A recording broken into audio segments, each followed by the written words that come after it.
Hey guys, welcome back to the channel. Today we're diving into one of the most fascinating timelines in world history, Japan. From mysterious prehistoric pottery to samurai sword fights, Mongol invasions, and atomic bombs, Japan's story has everything.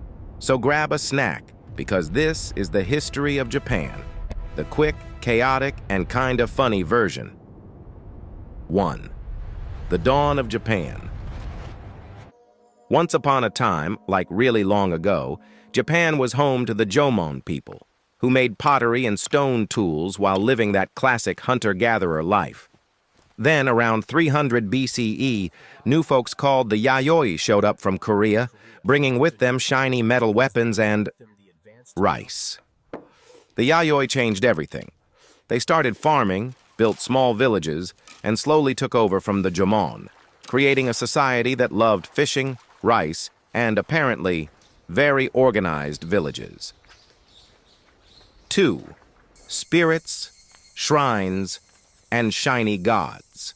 As villages grew, so did their spiritual beliefs. Nature spirits and rituals merged into something we now call Shintoism, Japan's homegrown religion that's all about harmony with nature and honoring spirits. Then the Yamato clan stepped up as the most powerful group around, forming a kind of early monarchy. They ruled from big keyhole-shaped tombs, because if you're going to die, might as well do it in style. 3. Copying China's homework, but better. The Yamato rulers started sending envoys to China, who at the time was the big kid on the block. Japan borrowed a ton: writing, architecture, Buddhism, philosophy, and somehow made it all their own. They even sent letters calling themselves the Emperor of the land where the sun rises, which, let's be real, sounds way cooler than Emperor of the land where the sun sets. 4. The rise of the aristocrats. Fast forward to the Heian period, 794 to 1185. This was Japan's golden age: fancy poetry, beautiful art, and nobles basically running the show. The imperial family still existed, but powerful clans like the Fujiwara, Taira, and Minamoto were really in charge.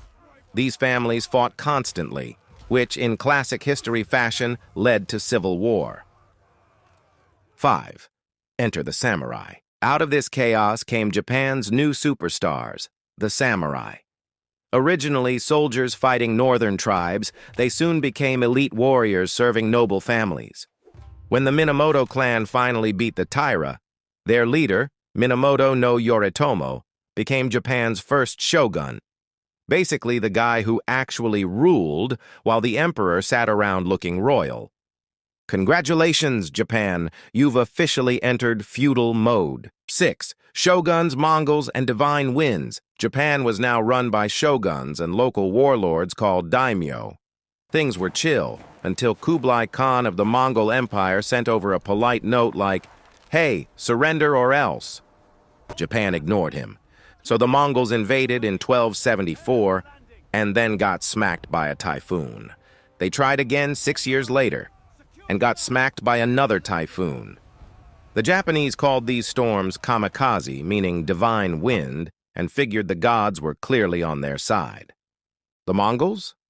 Not so much. 7. The Warring States, aka Japan's chaos mode. After a while, the shoguns got lazy, the emperors were powerless, and the daimyo were like, "We'll just rule ourselves, thanks." Cue Civil War, the Sengoku Jidai, or Warring States period. Samurai lords fought non-stop, alliances broke every 5 minutes, and ninja spies popped up everywhere. It was chaos, but also kinda epic. 8. The Three Unifiers. Then, 3 warlords decided enough was enough. Oda Nobunaga started uniting Japan by, well, destroying everyone who disagreed. After he was betrayed and killed, his buddy Toyotomi Hideyoshi finished most of the job, and then, for some reason, tried to invade Korea. Spoiler, didn't go great. Finally, Tokugawa Ieyasu took over, won the Battle of Sekigahara in 1600, and said, "All right, Japan's mine now." Thus began the Tokugawa shogunate, and with it, 250 years of peace and isolation. 9. Closed for business. The Tokugawa government decided, you know what? No foreigners, no leaving, just us. Japan shut its borders to the outside world, except for a small Dutch trading post because, well, the Dutch were chill.